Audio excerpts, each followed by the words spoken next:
Student कैसे हो आप सभी। स्वागत है आपका हमारे यूट्यूब चैनल में। आज हम चैप्टर नंबर 6 शुरू करेंगे, जो कि चैप्टर नंबर 6 हमारा है त्रिभुज यानी कि ट्रायंगल। ठीक है। चैप्टर नंबर 6 बच्चों है तो बेहद इंपॉर्टेंट, क्योंकि इसके अंदर से 3 ही एक्सरसाइज हैं, 6.1, 6.2 और 6.3। 6.1 ज्यादा खास नहीं है, सिर्फ एक्सप्लेनेशन के लिए है, सिर्फ समझाने के लिए है।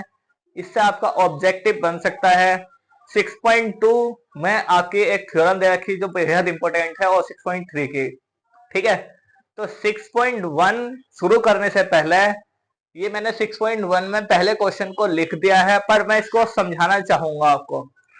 जो हमने 9th क्लास में पढ़ा होगा ये त्रिभुज का चैप्टर, इस त्रिभुज के चैप्टर में हमने 9th क्लास में पढ़ा होगा इसके बारे में, सर्वांग समता के बारे में। किसके बारे में? सर्वांग समता। ठीक है बच्चों, 9th क्लास में। आज मैं इसके बारे में थोड़ा सारा बताऊंगा बेसिक, कि किसे कहते हैं सर्वांग समता। ठीक है। और दूसरा टॉपिक है हमारा समरूपता। ठीक है। 9th क्लास में हम सर्वांग समता पढ़ के आए हैं। आइए थोड़ा बेसिक जानते हैं, और बेसिक के बाद हम इन फिल इन द ब्लैंक को बहुत आसानी से सॉल्व कर पाएंगे। 6.1 हमारी आसानी से हो जाएगी। तो सबसे पहले बेसिक देखते हैं। आइए शुरू करते हैं अपनी क्लास। ठीक है। देखिए बच्चों, सर्वांग समता और समरूपता, इन दोनों में डिफरेंट क्या है, ये हमारा पहले बेसिक है, ऊपर के बाद में शुरू कराएंगे। बेसिक के बारे में थोड़ा सा बता दूं। ठीक है बच्चों, ये सर्वांग समता हम कहते किसे हैं? सर्वांग समता हम कहते हैं जब एक त्रिभुज या एक शेप, ठीक है, दूसरे शेप को अगर पूरी तरह से ढक दे तो वो सर्वांग समता कहलाएगी। ठीक है, ये बात याद रखना। ओके, दोबारा बताता हूं।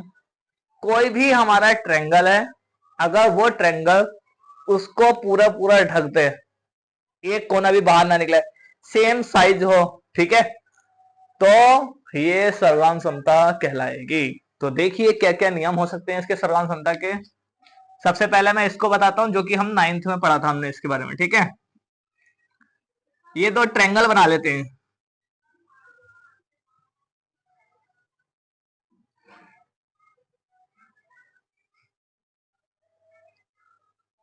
ठीक है, एक और बना लेते हैं।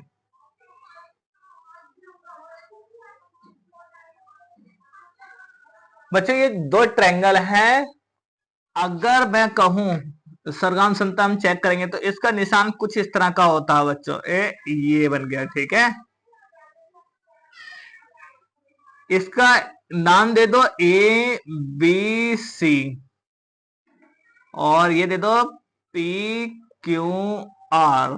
ठीक है, सर्वांग समता में क्या होता है, ये वाली साइड इस साइड के बराबर होती है, ये वाली साइड इस वाली साइड के बराबर होती है, ये वाली साइड इस वाली साइड के बराबर होती है। ये सर्वांग समता जब कहलाएगा। इसकी एक और कंडीशन है, सर्वांग समता होने के लिए इसका एंगल भी बराबर होना चाहिए। ठीक है, यानी कि आपका ये वाला एंगल एंगल क्यू के बराबर होने चाहिए, एंगल सी एंगल आर के बराबर होने चाहिए, एंगल पी एंगल ए और एंगल पी दोनों बराबर होने चाहिए। ठीक है, तब हमारे ये सर्वांग समता कहलाएंगे। सर्वांग समता कैसे कहलाएंगे, इसका नॉट पॉइंट मैं आपको बता देता हूं। सर्वांग समता में क्या होगा, सेम, देखो इसका साइज सेम है और आकार भी सेम है। जैसे कि ये मेरा एक हाथ है, सेम साइज का है, सेम आकार का है, वैसे ही दूसरा भी हाथ हमारा सेम साइज और सेम आकार का है। ठीक है, तो ये सर्वांग समता कहलाएंगे। ठीक है, तो सेम साइज हो गई हमारी, सेम साइज। ठीक है, सेम साइज और सेम क्या होगी, सेम साइज के बाद में सेम शेप। ये दो रूल सर्वांग समता में फॉलो करते हैं। जब ये दो रूल फॉलो करते हैं तो एंगल ए बराबर होगा एंगल पी के, एंगल बी बराबर होगा एंगल क्यू के, एंगल सी बराबर होगा एंगल आर के। ठीक है, ये हमारे एंगल भी बराबर होंगे। एंगल बराबर होंगे तो क्या होगा हमारा, अब इसके एंगल होगा, अब इसकी साइड ले लो। इसको आप लिखोगे कैसे, किस तरह से लिखोगे, त्रिभुज या फिर एंगल ए बी सी सर्वांग समता है त्रिभुज पी क्यू आर के। ठीक है, कुछ इस तरह से हम इसको लिखेंगे। तो अब हमने ये तो हमने दिखा दिया बच्चों, इसको लिखने का एंगल, लिखने का तरीका क्या हमारा ये है। ठीक है, अब इसकी क्या होगी, ये वाली साइड, साइड ए बी बराबर होगी हमारे पी क्यू के, बी सी बराबर होगी हमारे क्यू आर के, और ए सी बराबर होगी हमारी पी आर के। ये हो गई हमारी साइड। ठीक है, इसमें एंगल और साइड दोनों बराबर आ जाते हैं तो ये सर्वगाम समता कहलाएंगे।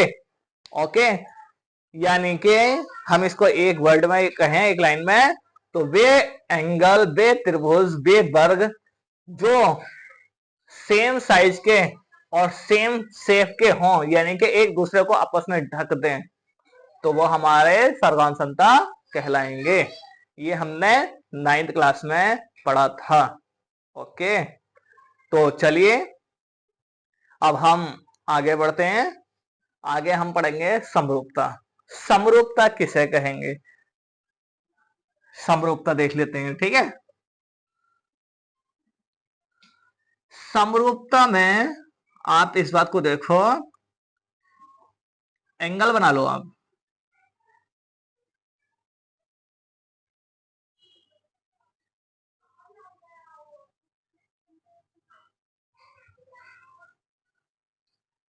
ये हमारा एंगल बन गया। ठीक है, इससे क्या पता चलता है, इससे पता ये चलता है कि इसमें हमारे ये त्रिभुज जो भी होंगे हमारे समरूपता कहलाएंगे। कैसे पहचानेंगे, इसके अंदर बच्चों शेप तो सेम होगा, अगर ये ट्रायंगल तो ये भी ट्रायंगल, अगर ये स्क्वायर तो ये भी स्क्वायर, ये हमारा सर्किल तो वो भी सर्किल, पर एक छोटा होगा और एक बड़ा होगा। ठीक है, तो वो समरूपता कहलाएंगे। ठीक है, आप ये नहीं कह सकते कि ये जो समरूपता होगा वो सर्वगाम समता होगा, ऐसा नहीं हो सकता। तो इसके लिए नोट पॉइंट क्या हो जाएगा हमारा, इसके लिए नोट पॉइंट हो जाएगा शेप, समान होंगे, समान। ठीक है, और साइज,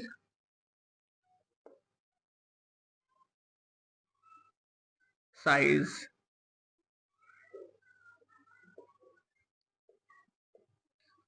साइज कैसे होगा, साइज जो है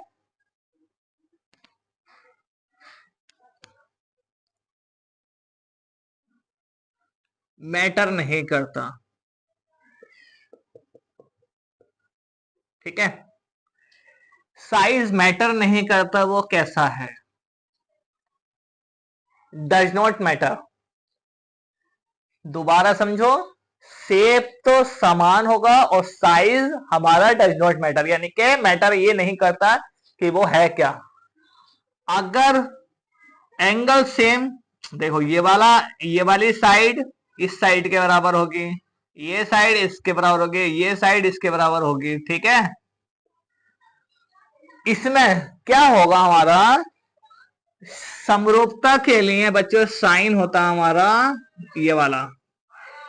ठीक है, जो त्रिभुज जो त्रिभुज हमारे सर्वगाम समता होंगे वो हमारे समरूपता भी होंगे, और जो समरूपता होंगे वो सर्वगाम समता नहीं होंगे। ये बात आप याद रखना।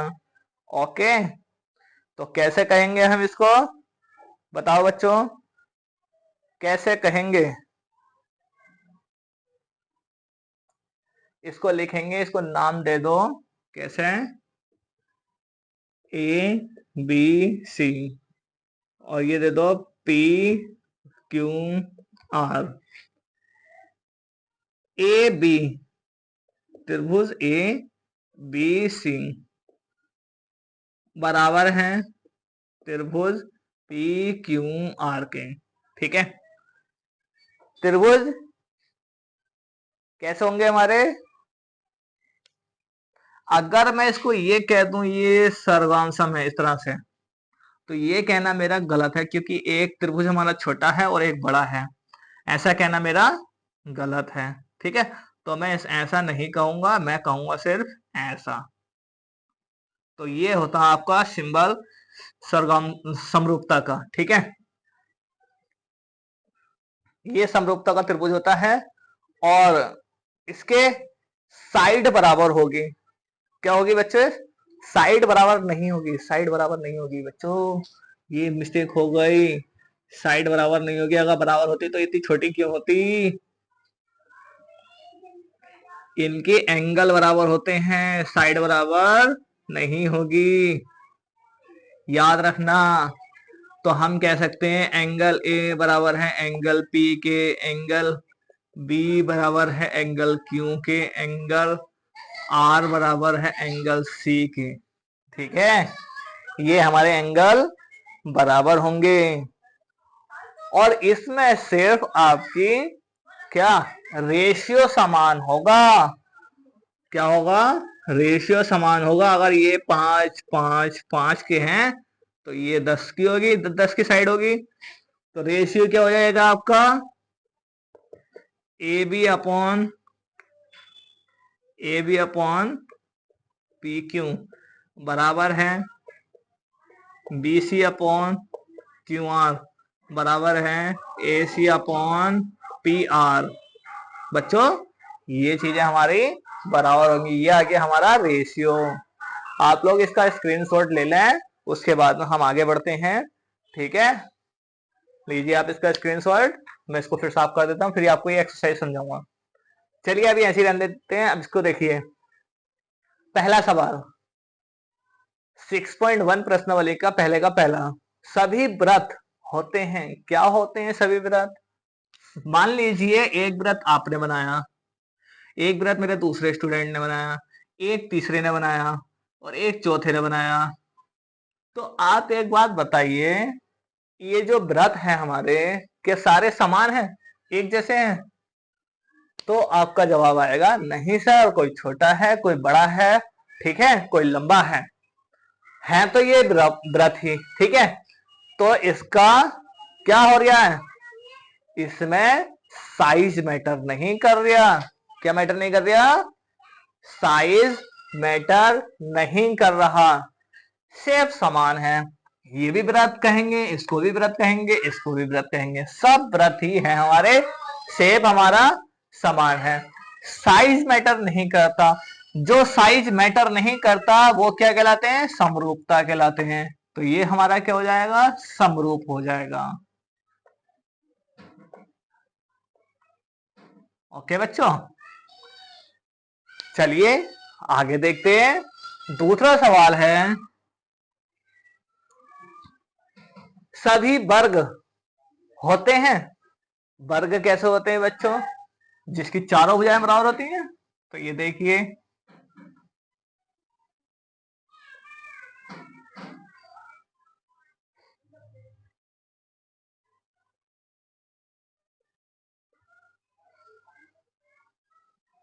तो आप मुझे एक बात बताइए, सभी वर्ग क्या होते होंगे?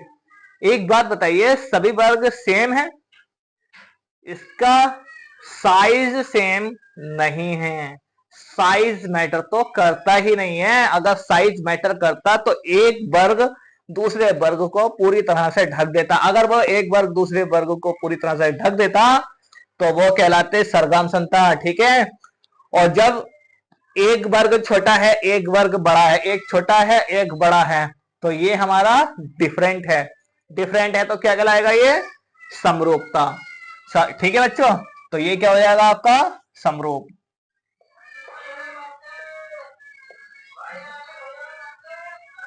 ठीक है बच्चों, आपको उम्मीद है समझ में आ रहे होंगे। अच्छे से देखना है इस वीडियो को, बार बार देखना, ऑब्जेक्टिव क्वेश्चन बनते हैं यहाँ से। ठीक है, तीसरा क्वेश्चन है, सभी डैश त्रिभुज समरूप होते हैं। कैसे होते हैं? समबाहु होते हैं या समद्विबाहु होते हैं? समद्विबाहु मैं आपको त्रिभुज दिखा देता हूं बच्चों।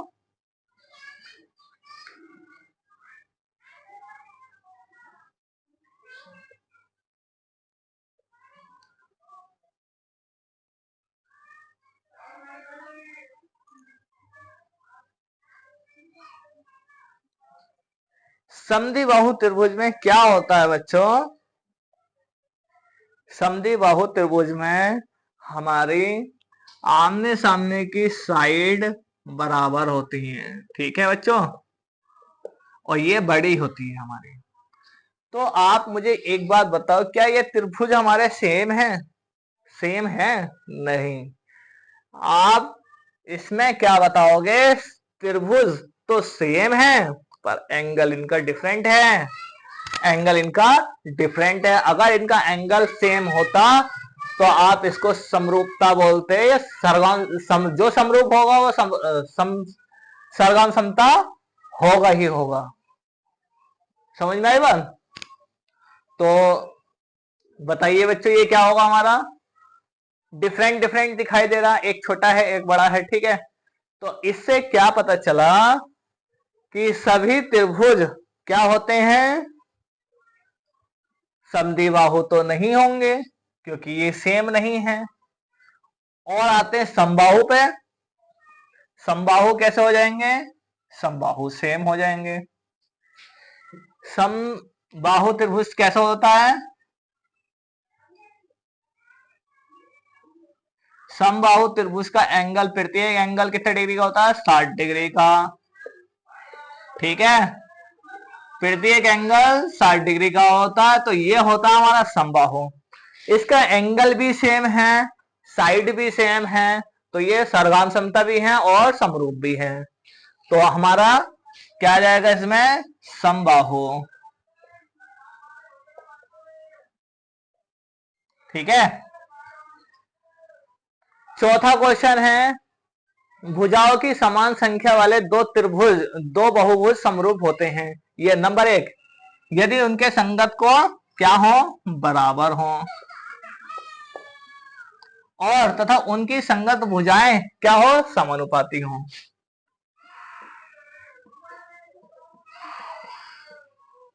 बच्चों, आप लोग जो सीबीएसई बोर्ड वाले इस वीडियो को देखना चाह रहे हैं या देख रहे हैं, आप लोग इसके एक्सरसाइज अपनी मैथ में निकालना और आप इसको देखना ये कैसे फिल हुई है। ठीक है, चलिए बच्चों, ये हमारा क्वेश्चन नंबर 1 कंप्लीट होता है और हमारा बेसिक भी कंप्लीट होता है।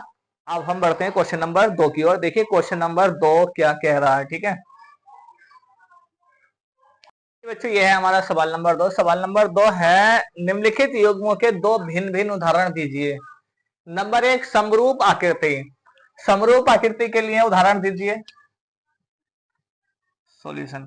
बच्चों, ये क्वेश्चन आपको आपके पेपर में नहीं पूछा जाएगा। ठीक है, सिर्फ आपको उदाहरण देना है। तो उदाहरण कैसे देंगे? मान लीजिए, माना दो भिन्न भिन्न उदाहरण, कुछ भी मान लीजिए आप, या तो त्रिभुज मान लीजिए, या आप जो है वर्ग मान लीजिए, या फिर आप वृत्त मान लीजिए। माना, क्या करेंगे आप? त्रिभुज मानना चाहोगे? त्रिभुज मान लो, या वृत्त मान लो। माना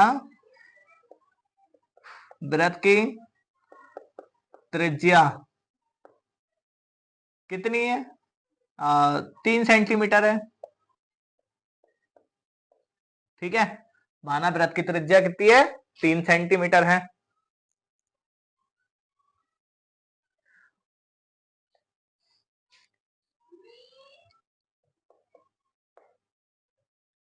माना एक वृत्त की त्रिज्या और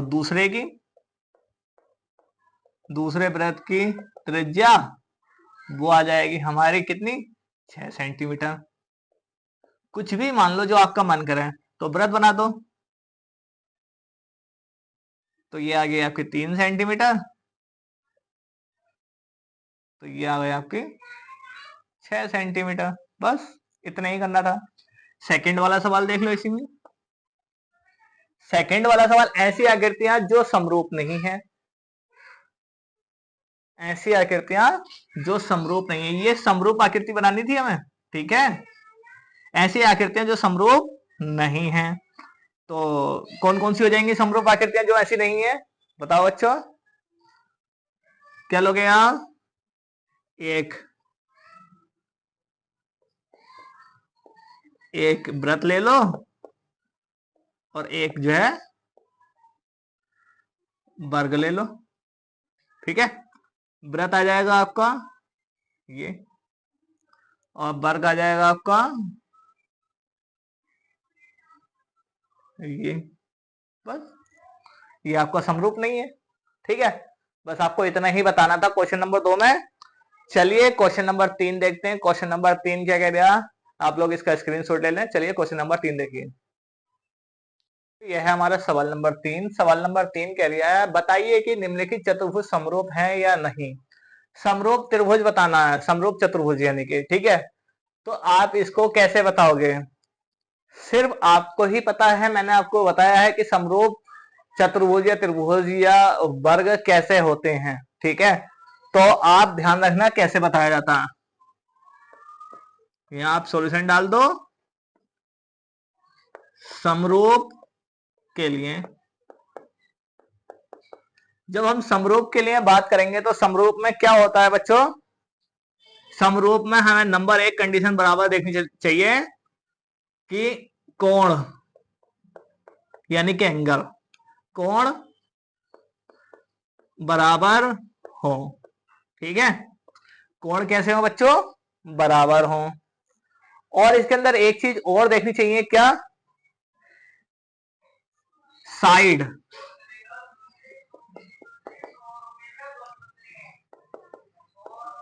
साइड्स भी, साइड्स भी कैसी हो बच्चों, साइड का रेशियो भी बराबर हो। रेशियो बराबर आप देख सकते हैं कि ये 1.5 है, ये 3 है, 1.5 का दुगना है, ठीक है। तो रेशियो तो बराबर आएगा ही हमारा, 1/2, 1/2 और 1/2 ही आएगा अगर हम इसको सॉल्व करेंगे तो, ठीक है। तो बस इसका यही आंसर हो जाएगा। और चलिए आज हमारी एक्सरसाइज पूरी तरह से समाप्त होती है। आप लिखना चाहो तो और लिख देना, बहुत सारी बातें लिखना चाहो तो लिख सकते हो, ठीक है, वरना डेफिनेशन से बचो ज्यादा। चलिए आज के लिए इतना ही, मिलते हैं अपनी नेक्स्ट वीडियो में। Best of luck for everyone, thank you.